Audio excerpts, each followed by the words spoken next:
জুলাই আগস্টের গণ অভ্যুত্থানের সময় পুলিশের লুট হওয়া অস্ত্রের সন্ধান দিলেই মিলবে পুরস্কার। বাংলাদেশ সরকারের স্বরাষ্ট্র উপদেষ্টা এমন ঘোষণা দেন। এই পুরস্কার এখন সর্বোচ্চ ৫ লাখ টাকা পর্যন্ত নির্ধারণ করা হয়েছে। কিন্তু কেনই বা এত বড় অঙ্কের পুরস্কার ঘোষণা করেছে সরকার?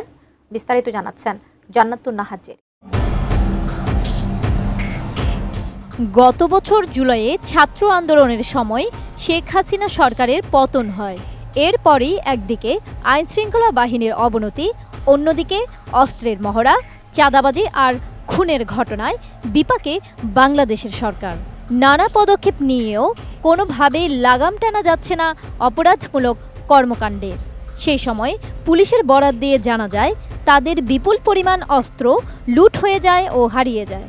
আর সবশেষ কিছুদিন আগে রাজধানীর নিউ মার্কেট থেকে বিপুল পরিমাণ অস্ত্র উদ্ধার করেছে সেনাবাহিনী। ওই আন্দোলনে পুলিশের সেই হারানো অস্ত্রের সন্ধান দিলেই সরকার সর্বোচ্চ ৫ লাখ টাকা পর্যন্ত পুরস্কারের ঘোষণা দিয়েছে।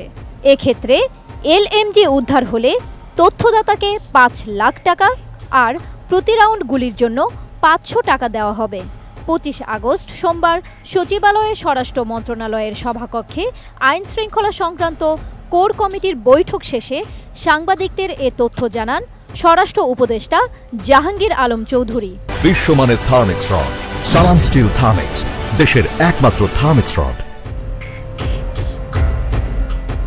উপদেষ্টা বলেন, পুলিশের লুট হওয়া অস্ত্র ও গুলির ক্ষেত্রে এ পুরস্কার প্রযোজ্য হবে, তবে তথ্যদাতার পরিচয় গোপন রাখা হবে।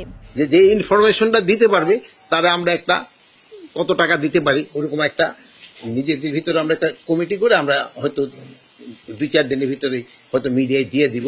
যদি আপনারা কেউ খবর দিতে পারেন তবে ওই পুরস্কারটা সে পাবে। গত বছর ৫ আগস্ট অভ্যুত্থানে সরকার পতনের পর হামলা চালানো হয় দেশের থানা ফাঁড়ি, পুলিশের বিভিন্ন স্থাপনায়। লুট করে আগুন দিয়ে পুড়িয়ে দেওয়া হয় সব। পুলিশের গাড়ি পুরানো সহ লুট করা হয় অস্ত্র, গুলি। সে সময় লুট হওয়া বিপুল সংখ্যক অস্ত্র ও গোলাবারুদ এখনও উদ্ধার হয়নি। অনেক অস্ত্র অপরাধীদের হাতে চলে গেছে এবং ছিনতাই, ডাকাতির মতো কর্মকাণ্ডে সেসব অস্ত্র ব্যবহৃত হচ্ছে বলে খবর আসছে।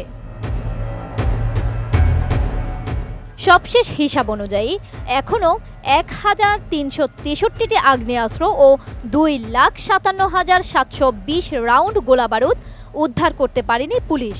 নির্বাচন সামনে রেখে এসব অস্ত্র ব্যবহার করে বিশৃঙ্খলা সৃষ্টির আশঙ্কা করছেন বিভিন্ন দলের রাজনীতিবিদ এবং আইনশৃঙ্খলা বাহিনীর সদস্যরা। তাই স্বরাষ্ট্র উপদেষ্টার পুরস্কার ঘোষণার এমন উদ্যোগ আইনশৃঙ্খলার ভারসাম্য রক্ষা করতে ও অস্ত্র উদ্ধারে মানুষের মধ্যে আগ্রহ বাড়িয়ে তুলবে। বর্তমানে নির্বাচন ইস্যু নিয়েও দেশে অস্থির পরিস্থিতি বিরাজ করছে। এই প্রসঙ্গে স্বরাষ্ট্র উপদেষ্টা বলেন, সুষ্ঠু নির্বাচন নির্ভর করে জনগণ ও রাজনৈতিক দলের উপর। সবার সহযোগিতায় একটি শান্তিপূর্ণ ও সুষ্ঠু নির্বাচন উপহার দেওয়ার প্রতিশ্রুতি দেন তিনি। জান্নাতুন Nahar Jerry, desk report, ATN news.